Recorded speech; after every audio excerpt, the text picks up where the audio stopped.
Hello guys, അപ്പൊ ഇന്ന് വീണ്ടും ഒരു കല്യാണ ഷോപ്പിംഗ് വീഡിയോ ആണ്. അപ്പൊ ഇന്ന് നമ്മൾ പോകുന്നത് കല്യാണ സാരി പർച്ചേസ് ചെയ്യാനാണ്. അതിരാവിലെ തന്നെ എല്ലാവരെയും വിളിച്ചെണ്ണിപ്പിച്ച് കാറിലോട്ട് വാരി പറക്കിയിട്ട് നമ്മൾ പോകുന്നത് എങ്ങോട്ടാണ്?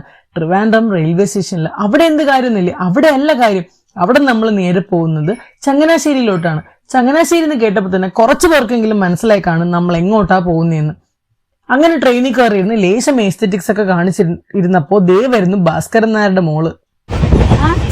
വീട് ബാങ്കിൽ വർക്ക് ചെയ്ത ഭാസ്കരൻ നായർ അറിയാമോ? അങ്ങനെ നമ്മൾ ചങ്ങനാശ്ശേരി എത്തി. അവിടെ നമ്മൾ നേരെ പോകുന്നത് കാത്തിരുന്ന ആ സ്ഥലത്തേക്കാണ്. അതെ, നമ്മൾ ഇന്ന് എത്തിയിരിക്കുന്നത് എംലോഫ്റ്റിലാണ്. ആൻഡ് എംലോഫ്റ്റിന്റെ വീഡിയോസ് കണ്ടു തുടങ്ങിയ കാലം തൊട്ട് എന്റെ ഭയങ്കര ഒരു ആഗ്രഹമായിരുന്നു എന്റെ കല്യാണ സാരിയും എംലോഫ്റ്റിൽ നിന്ന് തന്നെ വേണമെന്ന്. And to be very very frank, അവിടെ എത്തിക്കഴിഞ്ഞപ്പോൾ നമ്മൾ ഈ വീഡിയോസിലും റീൽസിലും ഒക്കെ കാണുന്ന പോലെ അത്ര ബ്യൂട്ടിഫുൾ ആയിരുന്നു അവരുടെ കളക്ഷൻസ്. ഓരോ പീസസും അടിപൊളിയായിരുന്നു. ആൻഡ് നമ്മൾ തന്നെ കൺഫ്യൂസ്ഡ് ആവും ഏതെടുക്കണമെന്ന്. ഒരെണ്ണം കാണുമ്പോൾ ഇത് കൊള്ളാൻ തോന്നും, അടുത്ത് കാണുമ്പോൾ അയ്യോ ഇതും കൊള്ളാമല്ലോ എന്ന് തോന്നും. അങ്ങനെ നമ്മൾ തന്നെ ഏതെടുക്കണം എന്നൊരു കൺഫ്യൂസ്ഡ് ആവും. അങ്ങനെ ഞാനും ആ കൺഫ്യൂസ്ഡ് സ്റ്റേറ്റിൽ കൂടെ കടന്നുപോയി. These are the few saris which I tried. Finally after so many trials ഞാനും ഒരു സാരി സെലക്ട് ചെയ്തു.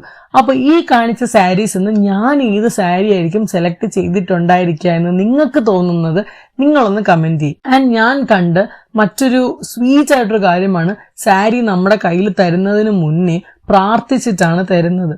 ഇത് ജോയൽ ബ്രോയുടെ അമ്മയാണ്. And Joel bro is the owner of എംലോഫ്റ്റ്.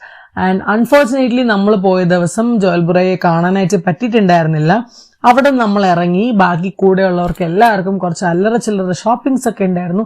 അങ്ങനെ ഞങ്ങളൊന്ന് കറങ്ങി വേറൊരു ഷോപ്പിൽ പോയി കുറച്ച് പർച്ചേസ് ചെയ്തു.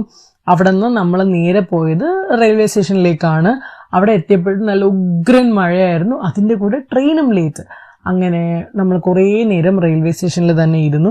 ഫൈനലി നമ്മുടെ ട്രെയിന് വന്നു. എല്ലാവരും നല്ല ടയർഡായിരുന്നു. സോ എല്ലാവരും കയറി കിടന്ന് ഉറങ്ങി എണീറ്റപ്പോഴത്തേക്കും നമ്മൾ ട്രിവാൻഡ്രം റീച്ച് ആയിരുന്നു. അപ്പോൾ ഇതാണ് ഇന്നത്തെ വീഡിയോ. അപ്പോൾ ഇഷ്ടപ്പെട്ടിട്ടുണ്ടെങ്കിൽ ലൈക്ക് ചെയ്യുക. അപ്പോൾ ബൈ ബൈ.